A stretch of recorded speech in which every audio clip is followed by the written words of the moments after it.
Hi Thomas, this is a video to give you feedback on your first written exercise about Edward Luttwak's Give War a Chance.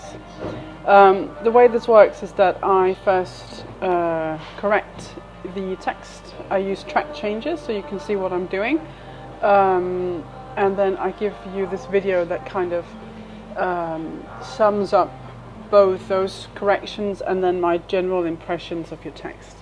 So it's a good idea if you have the text in front of you so you can kind of follow along. I don't always refer to it directly, but it's kind of pays that you can look at what I'm referring to and then maybe pause the video and go back, etc. So what's going to happen here is I'm going to first talk about how you've decided to organize and structure the text, what we call the global level, and then go a little bit into the local level. That's to do with your vocabulary, grammar, those types of things. So first of all, what I'm noticing is that it's how you begin the text.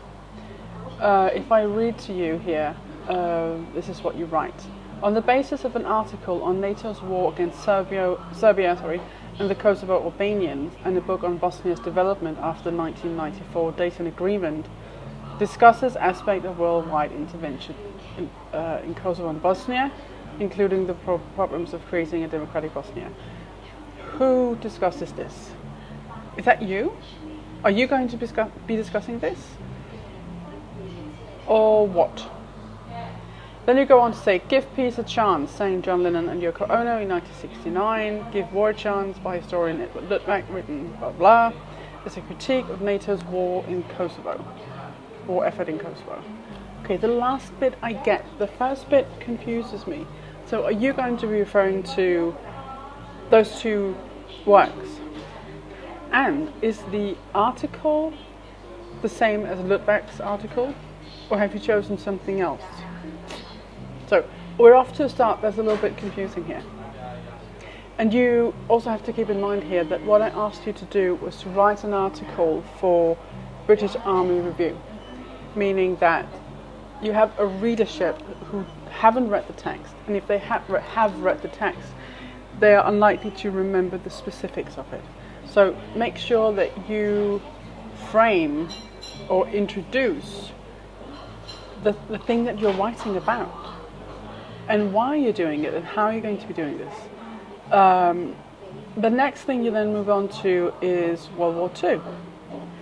So I gather that there is a comparison here that you'd like to make, but I'm still not certain what it is you're comparing this to. So if you draw on other examples, then I need to know, what are you juxtaposing this with? Hvad er det, du stiller op over for hinanden? That's not very clear. Because I have a recent memory of the text and I've read it a couple of times, I understand what you're saying when you get into the more specifics of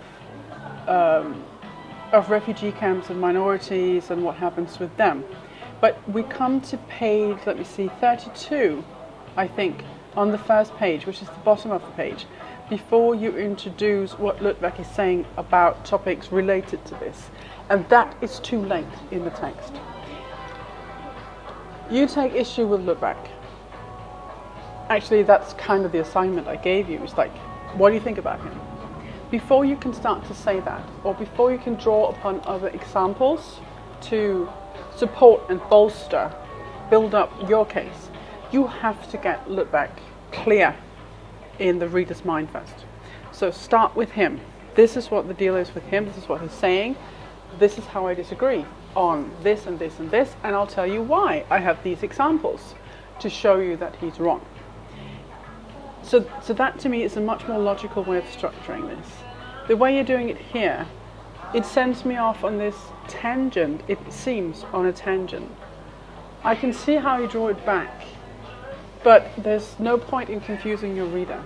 In fact, in an article that wants the reader to be persuaded that you're right, or wants the reader to change their mind or get a new perspective, it's a stupid thing to do. You want the reader to be with you, not to go, what's going on? Another thing that I'd like you to be aware of. Also, can I just, the examples that you give, World War II, Bosnia, Northern Ireland, Kosovo, Israel-Palestinian conflict. Whoa, that's a lot. You're just writing about 1,000 words here, so keep it simple. Choose 2, maybe 3 good examples, and then give me information about that. It's a little bit too superficial, and cut some of them out. They might all be relevant, but you just don't have the time to do that here. If it was a longer, more academic essay, for instance, fine. But here, no, too much and not enough detail. Yes, and what I was going to say before was that when you write, it's sometimes difficult for me to know if it's you speaking or if it's you referring to Ludwig's point of view. So make sure you make that distinction very clear. Otherwise, again, it adds to this confusion. Okay, so if I could just sum this up. I see what you're doing. I see that there is a plan. I see the way that it's executed creates confusion. So it's not the plan that's an issue. It's more how you present it. It's more how you present what you are going to say.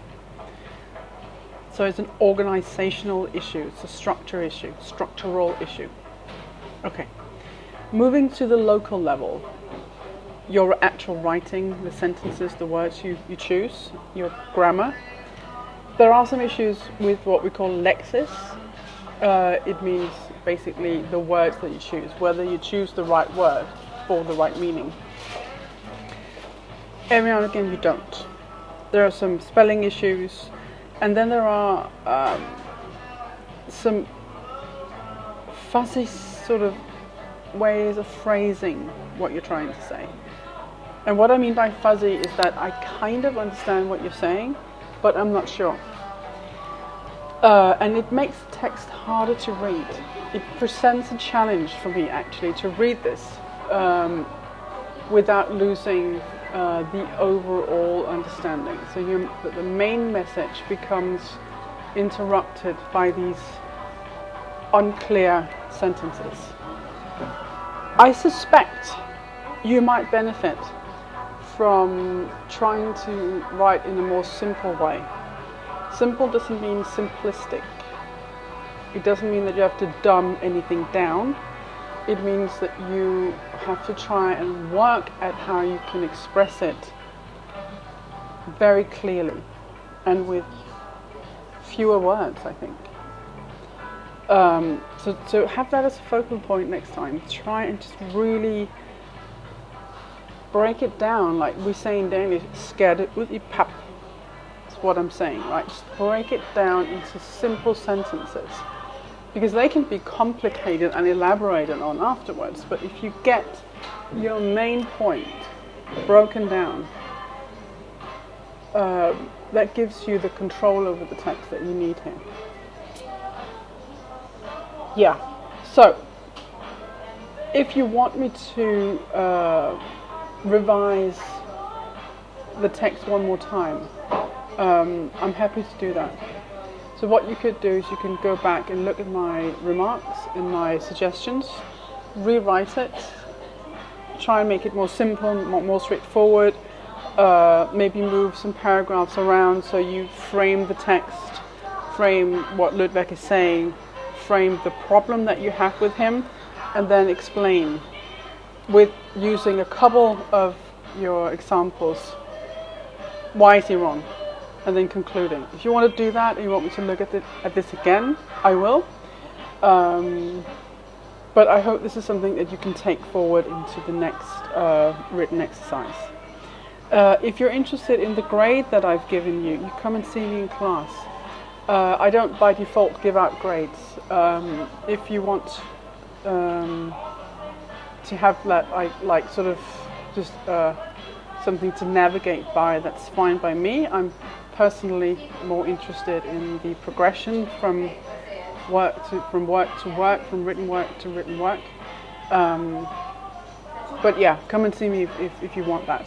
And also if you want me to revise it one more time, if you want to rewrite and let me revise one more time, come and see me. Either way, I'll see you in class at the end of September. Bye.